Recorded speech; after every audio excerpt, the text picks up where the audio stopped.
Coming up, Islandcat versus Tincho!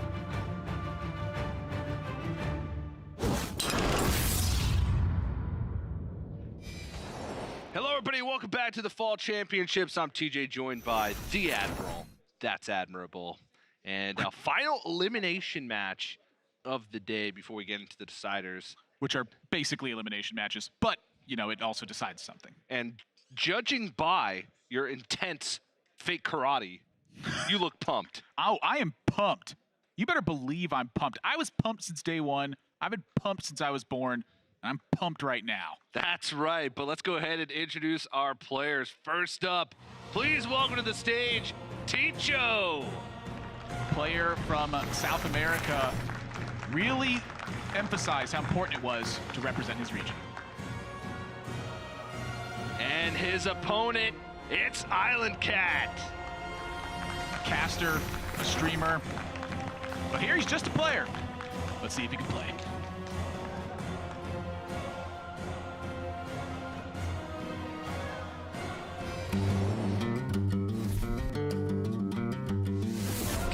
Flag for the South Americas region all on his own, it's Tincho. He wants everyone to know that South America is competitive. The Tincho is I'm not very similar with, but the guy, Tincho, he's really nice.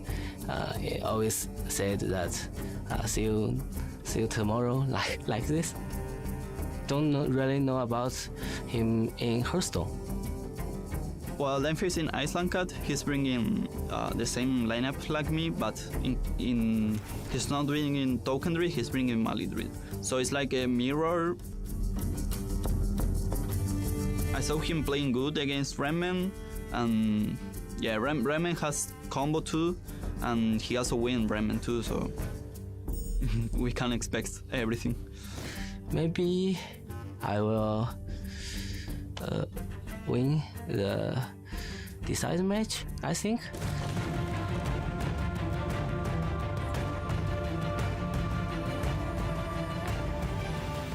Well, for my next match, I'm just gonna take a good rest and relax. Actually, I'm feeling great today, but I just lose, so I need to have some cup of tea and get some sleep, I think.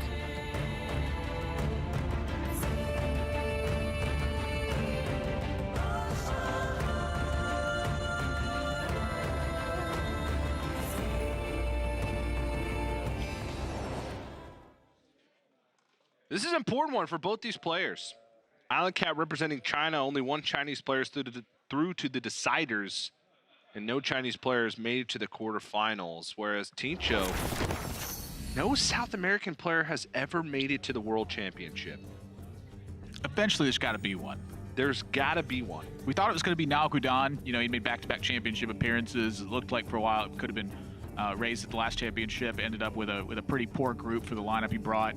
Tincho now on the chopping block. Got to win 2 straight matches. And this is the first time today, or this whole weekend for that matter, that we're going to be seeing Mage. There's one on both sides, TJ. This is going to be a fast and furious game. Potentially too fast and too furious. Buckle in. The difference in the lineups being the Druid decks for both players. Token Druid for Tincho, Malagos Druid for Islandcat, and wisely Tincho bans away the Malagos Druid, but Islandcat bans away Odd Rogue. Assuming the Malagos Druid's going to be banned away. I think that's a good ban. I think you can get away with Token Druid as well. There's a couple decks that you don't want to have line up into that. But Tempo Mage is one of those decks that can just...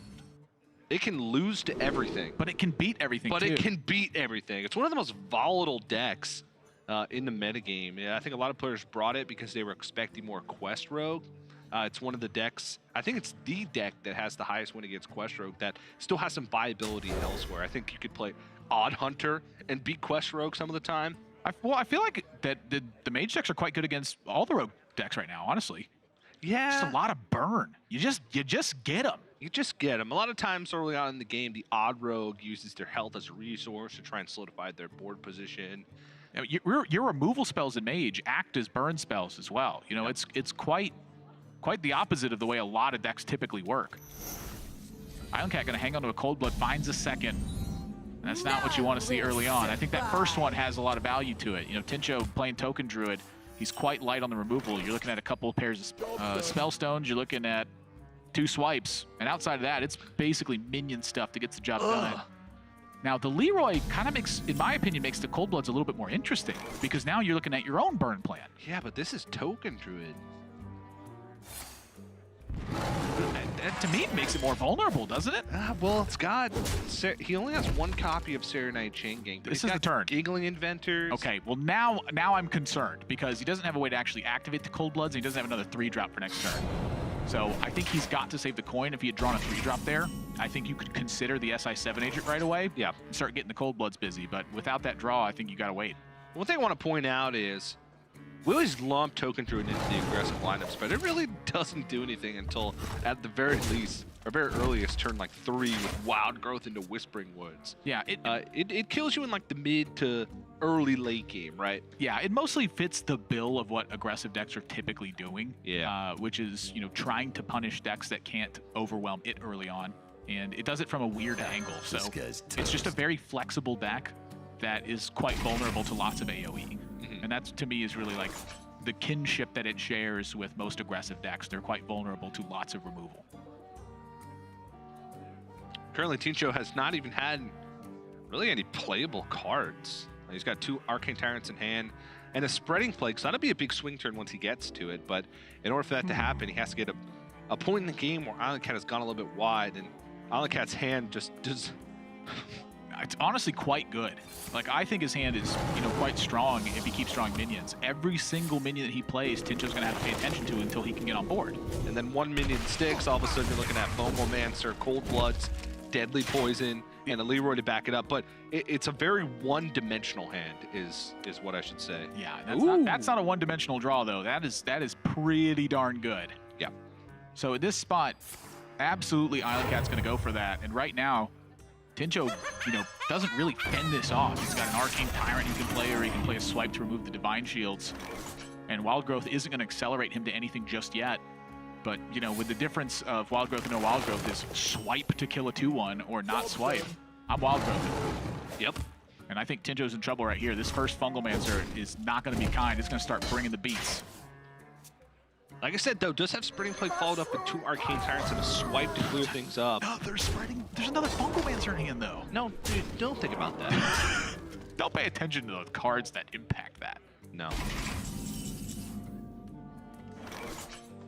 Yeah, Tincho's, the 2 Arcane Tyrants are probably the saving grace of this Spreading Plague, honestly. You know, without those Arcane Tyrants, this would be so far out of control, it's ridiculous. And if anything sticks, Strong Shell Scavenger could help clean up the board next turn alongside the swipe at 8 mana. And Tincho, once he hits that turn 10, he may be getting close to being out of the woods here. Well, the key is having something stick, and you know what's going to stick is these 4/4s.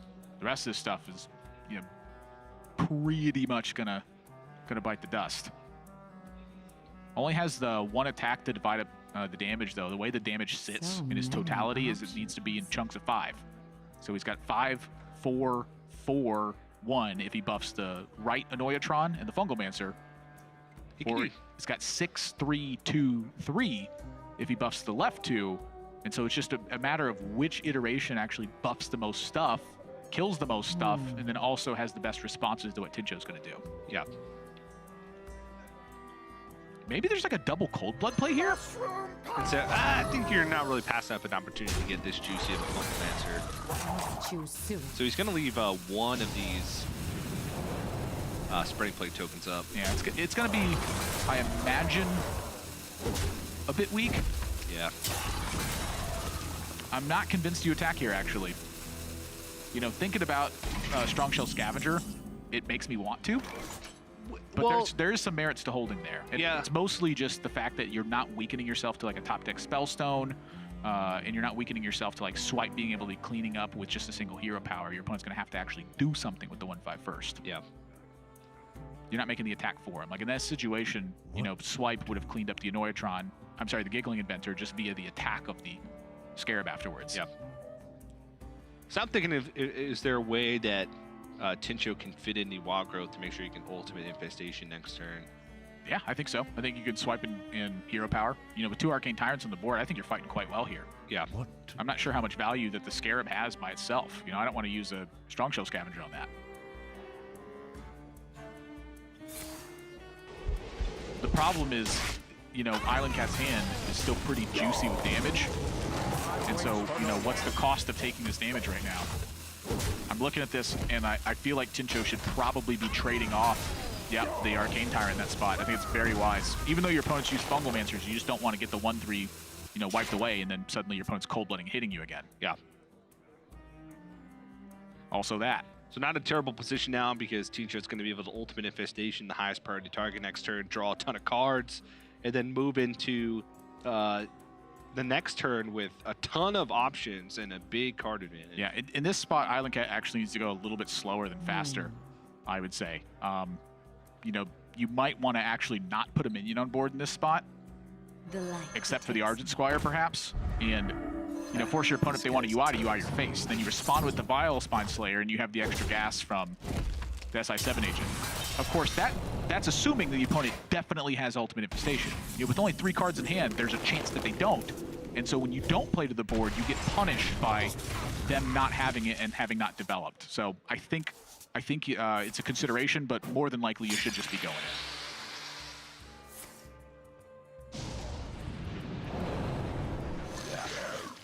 And he's going in.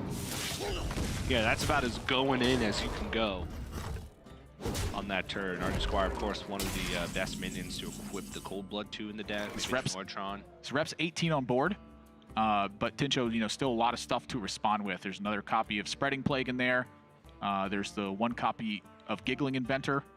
I'm sorry, I'm looking at the wrong deck list. 2 copies of Giggling Inventor, plus the Branching Pass afterwards.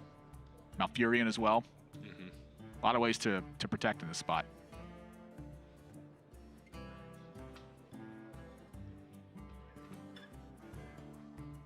It feels to me like one of Tincho's biggest fears is going to be a second Vile Spine Slayer.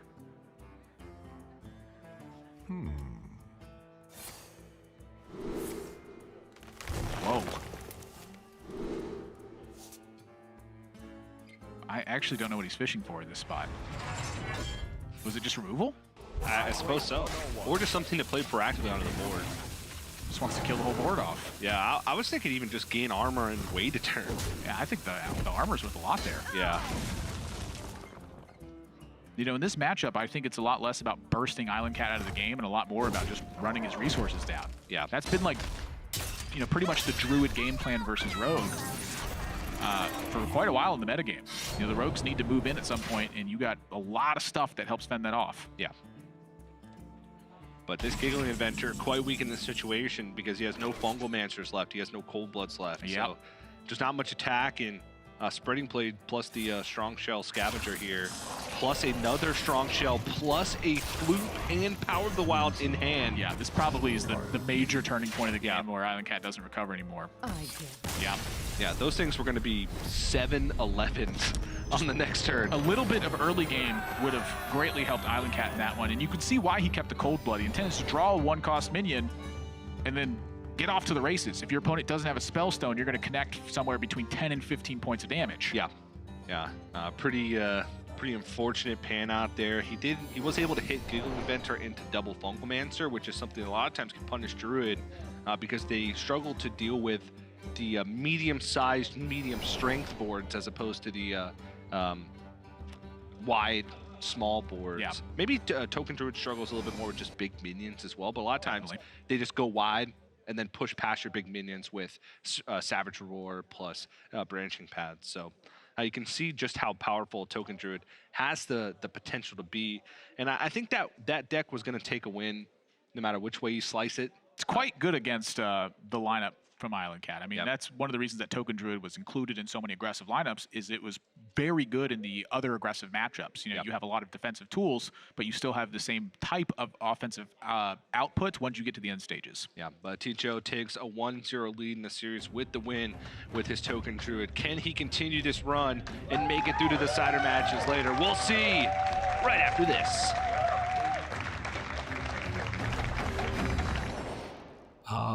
其实在这个比赛，我觉得大多数就是不是中国的选手都不太知道我的风格，也不知道我的打牌思路，所以我可能会有一点神秘。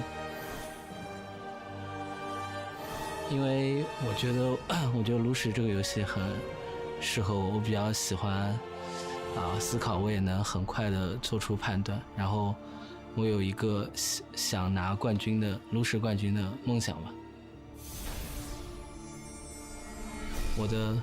我平时的身份多一点，然后就是他们会觉得我只是一个做直播的，或者是我只是一个这个解说。来到这次比赛之前，可能很多人都不知道我是一个这打得还算不错的一个选手。其实这对我来说很重要，因为其实我最早做炉石就是我是想当一个选手拿冠军的。然后其他身份只是一方面可能是为了挣钱，一方面是这个也是想把我的炉石理念告诉大家。其实我最想得到的应该是尊重 respect， 然后当然就是你这个挣钱其实很重要，因为如果你没有钱，你就很多事情你就没法去做。就比如说也许我比赛挣了很多钱，我就可以去参加更多的比赛，这样我就有更多的机会获得更有可能获得冠军，更有可能获得尊重，所以这之间应该是紧密相连的吧。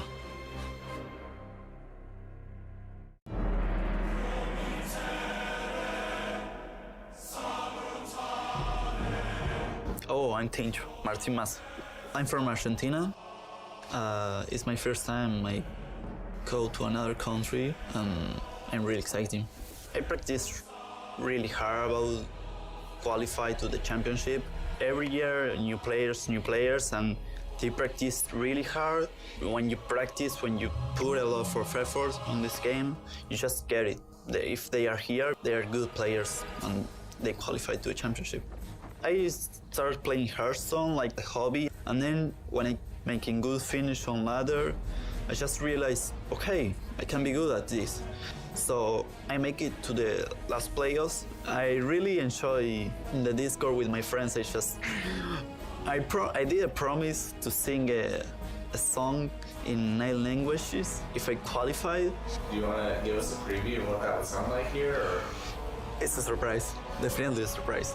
At the first, they can't believe that I was going to travel to California to play Hearthstone. But yeah, they really support me. They help me a lot with all the things I need. And yeah, I just need to thank you to my family and all my friends from Argentina, from every country. They help me. I can be the first South American to qualify to a World Championship. Yeah, it will be a great achievement to me. Yeah, I think I can do it.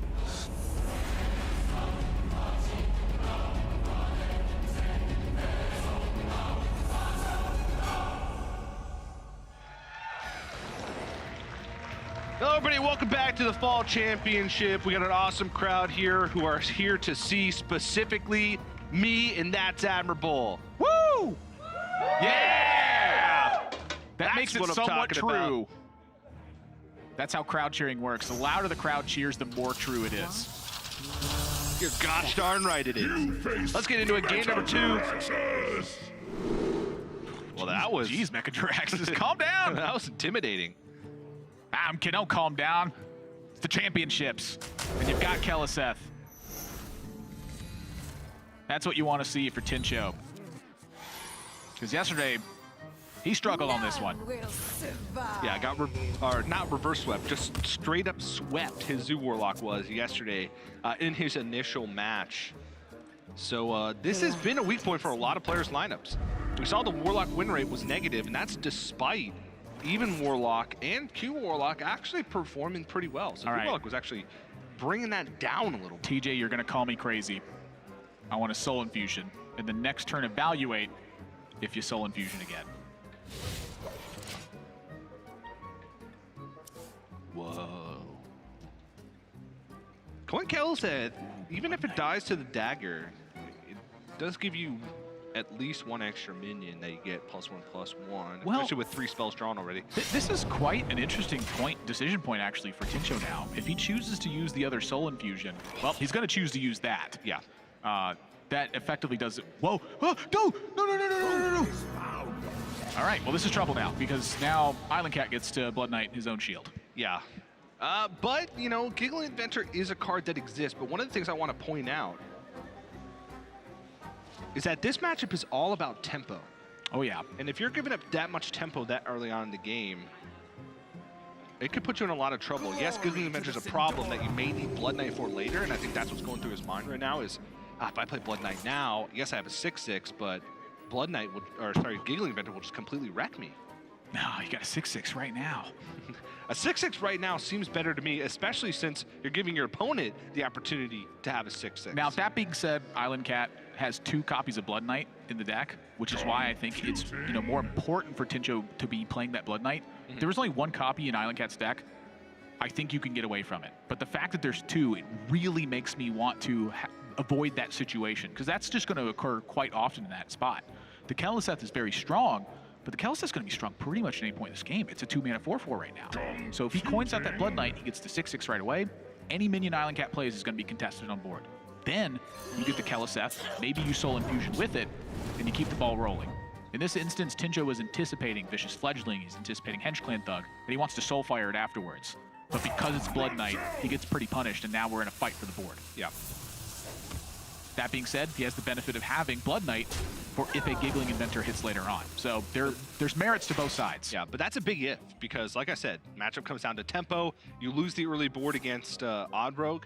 It's very hard because they have great tools to solidify their board lead. And also, like he's going to lose it. When Giggling Inventor comes down, you need a turn to set up the Blood Knight before you get the advantage of having a 9/9 on board. And I don't think he's getting it back.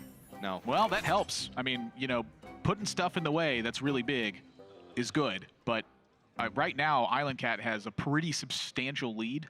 Does have Baku in hand, but this Sarnat Chengang is going to get chewed through, and then Tincho's got to recover afterwards. Has his Soulfire in hand. A lot of tools to do it with is really the point I'm getting at, but yeah, Islandcat's going to have another priority threat back behind that with the Vicious Fledgling. Card advantage could be a real thing as well. I think it's wise to play this. You just got to get stuff on board. Yeah, with Fungalmancer slated for next turn, need something to fight for the board, and this is better than next turn being forced to coin out Light Warden into Fungalmancer. Wow. That's a big draw. Islandcat's going to empty the hand. See where you end up. Yeah. Now, I'm curious here if Islandcat's killing the 3/2 or the 2/3. If you kill the 2/3, means Fungalmancer can punch through your Tar Creeper. If you kill the 3/2, you threaten Light Warden getting buffed. Well, if he does that, then he doesn't play Vicious Fledgling. Well, you'd kill it. Oh, because he hadn't played the Southsea yet. No, he has not played the Southsea yet. And the way the damage worked out, he would have had the Southsea Decade wouldn't have been played before he attacked. So he may not kill. He may not kill either of these if he thinks Vicious Fledgling is going to be. So that early dagger attack, that was just like a knee-jerk reaction from Islandcat. I have a 4-attack dagger. I'm going to kill a 4-health taunt. If he needed to play that Southsea this turn and not to redagger, then this messes up the whole turn. Yeah, but then there would have been a 3/4 taunt on board, so the impact of the Southsea Decade would be lower. I see, because you can't charge the deckhand. Yeah. I'm stupid. Yeah. Ignore everything I think said. Either way, he just had to attack both turns with the dagger. And now it's just the choice between killing off a 3/2 and shutting off Fungalmancer. You're right. I'm dumb. But now this is a very big punish. The biggest of punishes. The one thing he does have going for him is that he's seen a Serenite Chengang. Tincho has to make the choice between killing off a Vicious Fledgling or a 6-attack minion. Killing the Fledgling. Yeah. Nice little value bump. But now Tincho's effectively at 13 health. Islandcat's got a Myra's Unstable Element. Yeah, he's going in here. Yeah. I mean, you element, try to draw the Cold Bloods, and you see Tincho wince as he sees it. Yeah. There's a Southsea. Oh boy, that is... Okay, well the Cold Blood at the end helps a lot, but that was very little damage towards the end.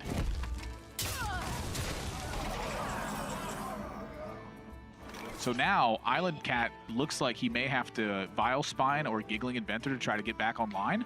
Maybe it's the Henge Clan Thug instead. But Tincho's going to have time to Blood Knight here if Giggling Inventor comes down. Yeah. So he's recovered it, you know, sustaining the damage throughout the game. That damage that's dealt doesn't matter if you can't close.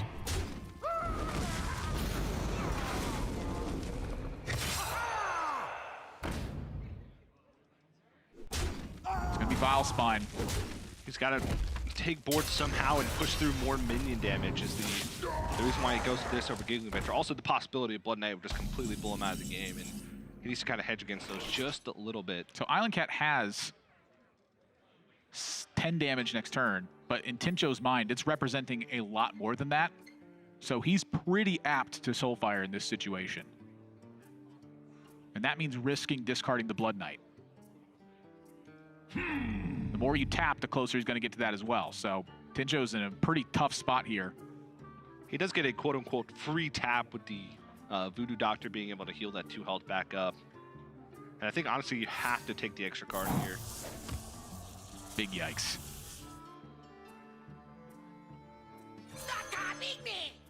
Soul Infusion is is what he wants to discard here. Oh, boy.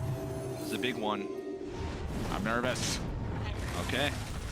That gives him a perfect 8 mana next turn. And Islandcat, I mean, in this position, you are feeling very uncomfortable simply pushing the damage yourself. This is looking like a Cold Blood turn, but the Cold Blood foregoes development. But you need the damage. But you need more minions. Like, this is a really tough spot for Islandcat, where you want to do everything and you can't. If you don't deliver a killing blow over the next 2 turns, you're probably losing this game. Yeah, Giggling, Dagger up, Cold Blood on the Dire Mole, and push the 7 to face. Set up lethal if there's no Blood Knight. My question is the Dagger hit. You know, if you kill off the 3/2... that protects the Dire Mole even through Blood Knight. Yeah, exactly. And so that's really, in my mind, the big question. But here's the thing. If your opponent's going to play all that stuff and then kill your Dire Mole, you can get the damage back from these little fireflies. You get another Giggling Inventor afterwards to block it. And Tincho's got to slow down because now he's got to think about Leroy. Can you afford to use the Blood Knight in this situation? You probably have to, but slow down. Yeah, because we could see there's no Leroy, but there's been a card that he's been holding for a long time, and that's the Baku. Must destroy. I mean, that card on the far left is pretty much either Baku or Leroy if Tincho's been paying close attention to that card. Actually, no, because he can rule out Leroy, actually. Because Leroy would have killed him. Yeah, because it would have been, he had 1 damage on the board, and he was at 13. Yeah, so he can rule out Leroy. Can rule out Leroy. There you go. Yeah. Boom. Found it. Computing. So card far left, probably Baku, because it's been in his hand for a very long time.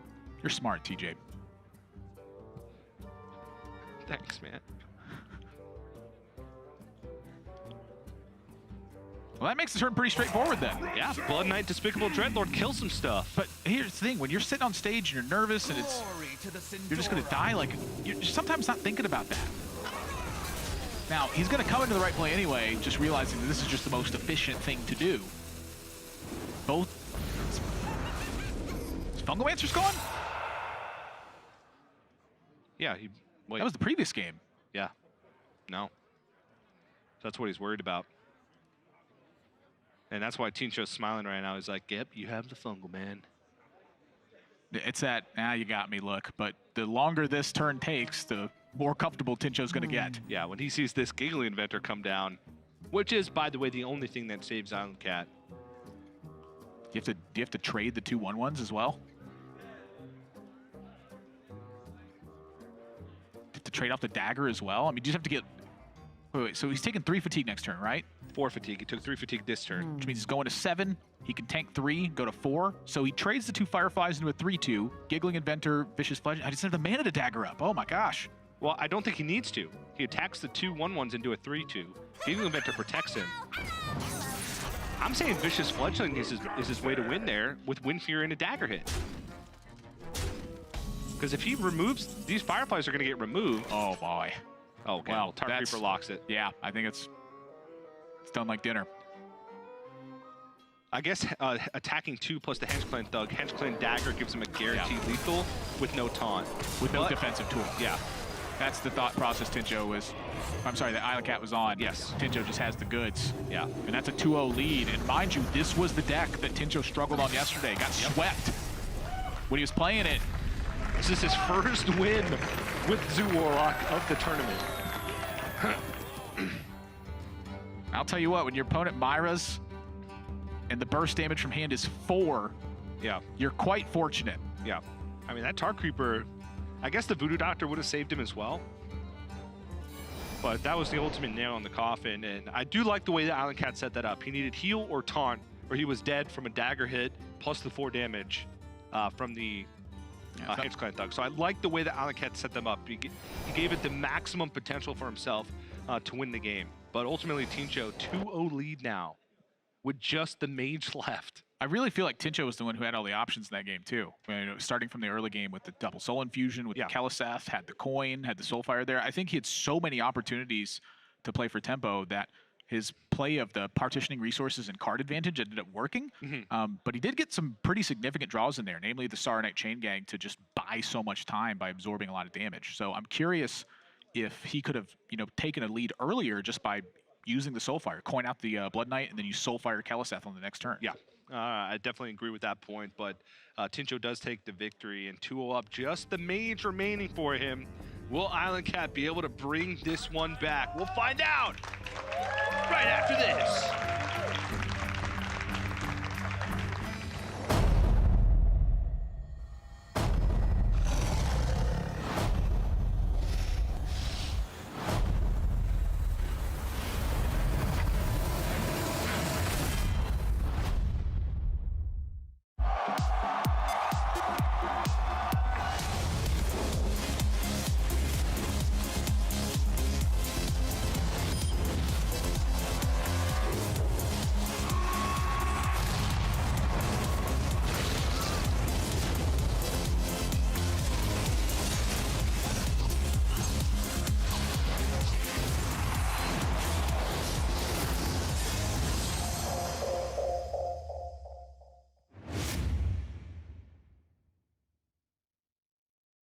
Welcome back to the Hearthstone Global Games.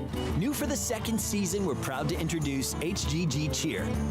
Cheering is a way to show support for players and regions while boosting your presence in chat using bits, a virtual good you can buy on Twitch. Along the way, you'll unlock Hearthstone packs, new Twitch emotes, and a unique card back, while the players earn a share of the revenue. We'll see you in the tavern. DJ, now it's time for the well-played moment. No! It's my time to shine. It's your time to shine. And I don't think now it's time. Hold on one second. Okay, now it's time for the well-played moment. Before I get into the well-played moment, I just want to say that now it's time for the well-played moment. The well-played moment is Bloody Face versus Tincho. Opening match, or the initial match rather, of the top 8. If you win this match, you have to win only one more to go to the Fall Championships. It's Quest Rogue versus Secret Hunter. What Bloody Face has as opening hand is the Quest. Obviously, don't want to look at that ever. 100% keep every time. Bloody Face does something very interesting. Instead of playing Quest on turn 1, he plays the Glacial Shard to challenge a potential Secret Keeper or a potential 2-mana drop like a Crackling Razor Maul that could stack on itself. So instead of being reactive, he is proactive. On turn 2, he daggers up in case his opponent has a good turn 3. And then from that point on, you can just see how his advantages keep stacking. A good display of kind of manipulating his opponent's game plan. Yes. He forced Tincho into one way to play. Such brilliant play, and reading what your opponent can do and knowing what their win conditions are in the matchup is a tough skill to have,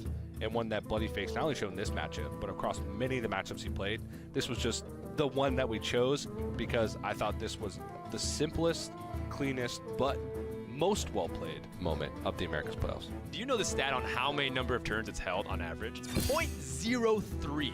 It is played turn 1 so often that it doesn't even come up on a significant number radar how often it's not played on turn 1. But the fact that he's able to find a one-game corner case scenario based on the way his opening hand was and the position the Quest Rogue was in against Secret Hunter, to not play Quest until turn 4, that is really cool in it itself.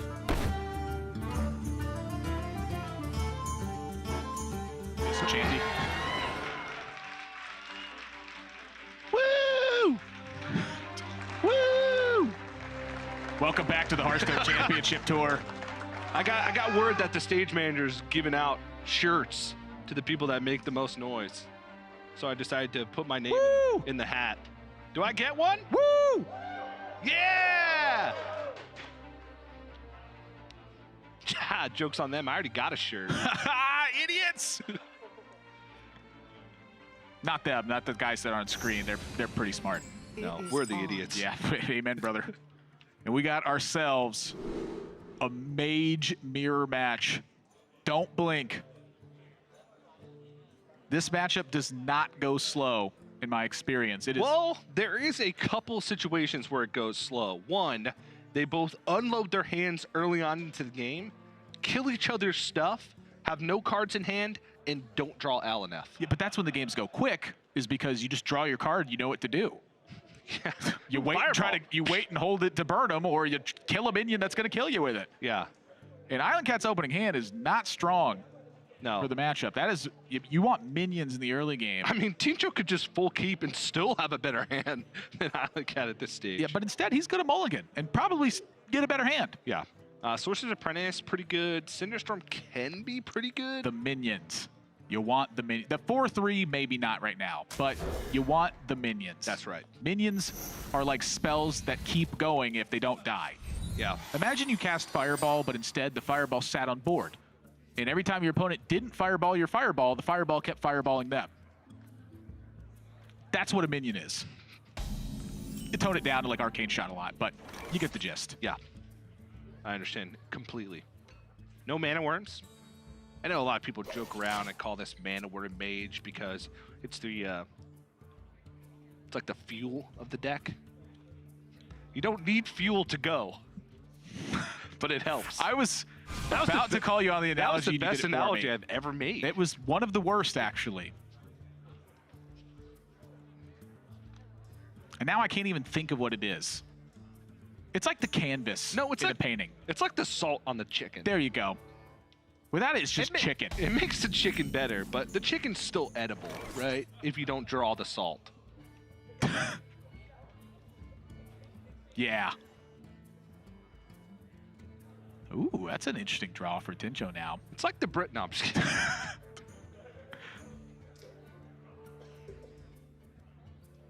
It's like the Soddle without the Raven. You'd rather have the Soddle, but ideally you want both. Yeah.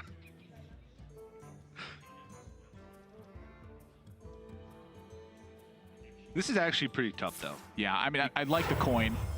Because this Explosive Runes, by your analogy, is actually both an Explosive Runes and a counterspell. Well, it's Schrodinger's secret. If minions are fireballs and that kills a minion...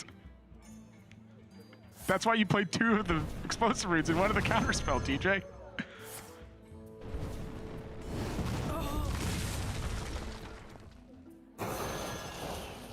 Well, he takes 4, but that's about the best minion you could have thrown away. Ooh, it just hurts.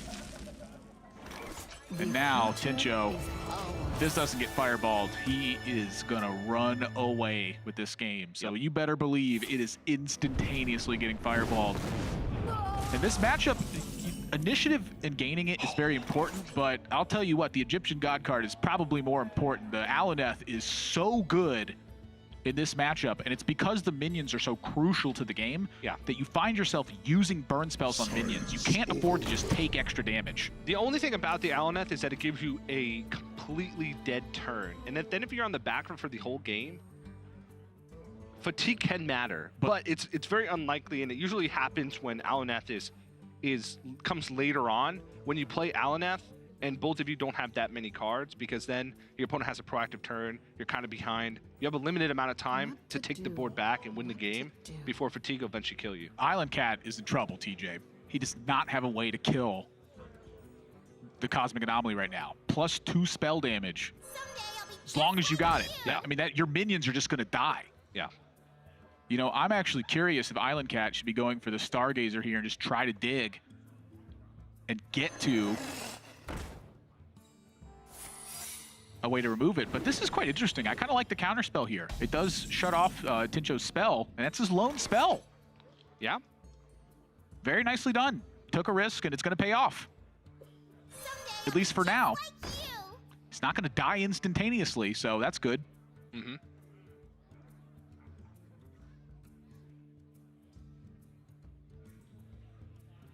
Hey, he's thinking about trading even. Thinking about going face, thinking about holding it. Yeah, I think Whew.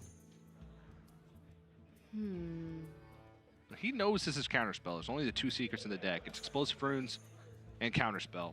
And Explosive Runes, he just checked for with the Sorcerer's Apprentice. So all the information is on the table. Tincho's kind of thinking here, what's more valuable in the later turns after I play Alaneth? Is it Sorcerer's Apprentice or is it Kirin Tor Mage? They both kind of do the same thing. If you're playing 3 spells in a turn, and you have a secret, Sorcerer's Apprentice and Kirin Tor Mage are equal. I think he's also concerned about how to actually attack the board. You know, if you leave a Sorcerer's Apprentice up, that can spell disaster a lot.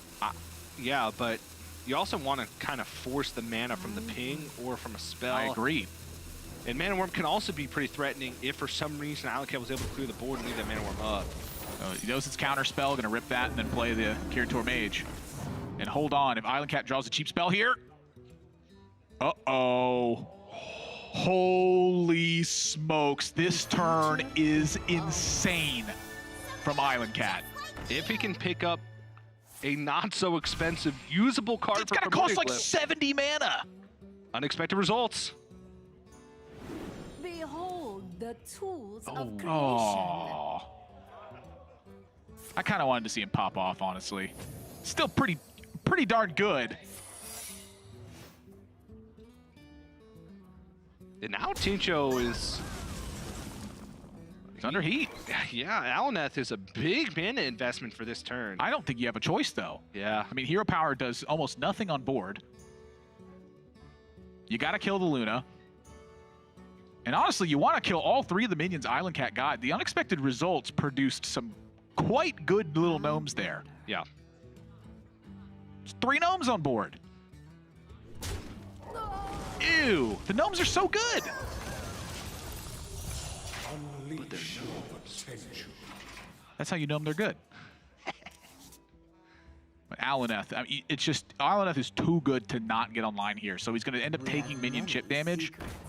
But the trade-off, I think, is quite worth it. Because now you invest into killing board, and what you invested just pays dividends. The Alaneth keeps cranking every turn. Yeah. I think Tincho is miles ahead at this stage. Yeah.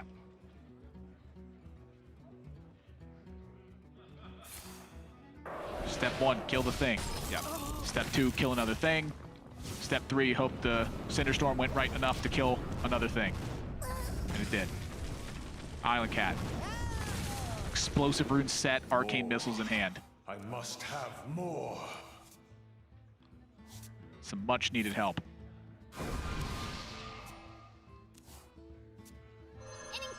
More much needed help. Yeah. Just an Explosive Rune, though, since he's already played the only counterspell in his deck, but... Tincho's got a lot of burn left. And a lot of mana to work with. Now, the Explosive Runes are going to put in some work here. I mean, you know, the fact that he's on 8 mana means that he has to start partitioning to, you know, begin emptying his hand. In that process, he's going to lose some minions, but I don't think he's going to fall to what Islandcat has here. It's just he's got so much overwhelming card advantage that he can just power out in the most efficient manner possible. Islandcat's win condition here is honestly to just try and kill everything that Tincho plays. Hopefully he gets dead hands full of a ton of mana and fatigue him. That sounds like a horrible plan. It's a pretty low success rate plan.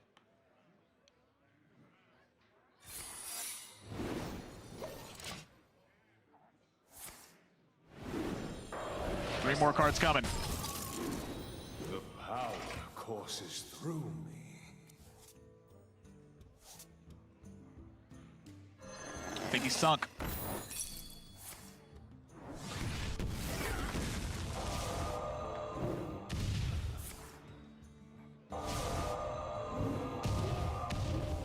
Oh boy. My goodness. That is certain death.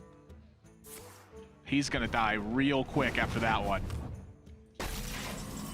He was probably going to die real quick anyway, but it's going to be real quicker. Yeah, I think that's lethal. Primordial glyph into primordial glyph into primordial glyph. You stopped at 3. It just keeps going. All right, lethal train stopped. Nah, it didn't. I mean, that's close enough. 4, TJ. 4. Do you know how much burn is in this deck? It's at least 9 more. Islandcat can't get it done, and Tincho, he got his Warlock swept, but now he sweeps and stays alive. Headed to the decider match for one more shot at top 8. Yeah, an aggro versus aggro matchup. The margins are razor thin. You can see in that matchup, the Alaneth really makes the difference, and Tincho comes out on top. Stays alive at least for another couple hours until he has to play another decider match later on. There you can see how the group plays out, and that means Islandcat is the first player from Group D to be eliminated, the 3rd Chinese player today to be eliminated from the Fall Championship. It continues to be the question. When's the big winner going to come through? I don't know, but Tincho's the big winner right now. That's right, and Cora standing by on stage with an interview with Tincho. Islandcat has been eliminated, and Tincho lives to play another series. Congratulations. What's going through your head right now? Because this performance was a lot different than what happened yesterday. Yeah, so much difference from yesterday. I mean, Kellis on 2, then Alunet on 6. Nothing comparative to yesterday. So you must be feeling pretty confident after that one then, yeah? Yeah, definitely yes. I was so more confident and more relaxed, and okay, I win this. And now let's gonna try to win the next one. Awesome, setting yourself up for success. That's what I like to hear. Talk me through your preparation for the tournament and your lineup. I know that there are some incredible players from Argentina. Who helped you get here? Well, definitely Nalgidan. He's one of the most one who helped me. He's a great player. He was here 2 times. And another player was Joaquin from Argentina, who also played the playoffs and fled from Brazil too. On my lineup, I was expecting a lot of Kestro, basically. So I just bring the same lineup I bring to the playoffs, but without the Hunter, because I feel that's really weak against Kestro. So just bring Tempo Mage, who's amazing against Kestro. Basically, that's... All right, a really nice targeted strategy. There is a fair amount of Quest Rogue in the tournament, so certainly working out quite well for you in the last game in that Aggro Mage mirror. It was pretty one-sided, to say the least. Final question, I know that, like you mentioned, Nalgidan was on this stage for 2 seasons, unfortunately failed to make it to the World Championships. You're 1 match away from making it out of your group, and then you'll be in a very similar position to where he was, which was 1 match from Worlds. What would it mean to you to be the Argentinian representative at the World Championships this year? Well, it will be an incredible experience to me, and also the first Latin American to qualify to the World Championship. And well, now I have to rematch Tyler, and let's try to draw better, and let's try to make it to the top 8.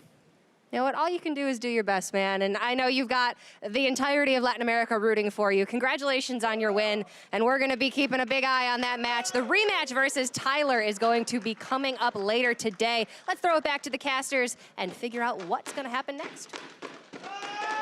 Thanks very much, Cora. Tincho, a lot riding on his shoulders. The only South American representative in the tournament, and, you know, he's trying to make it happen, be the first one to qualify for Worlds. It's a big deal. You know, I think it's been a long time coming, and we'll see if he's going to be the one doing it. But like you said, it's rematch Tyler. Tyler in his last set of the day yesterday looked quite shaky.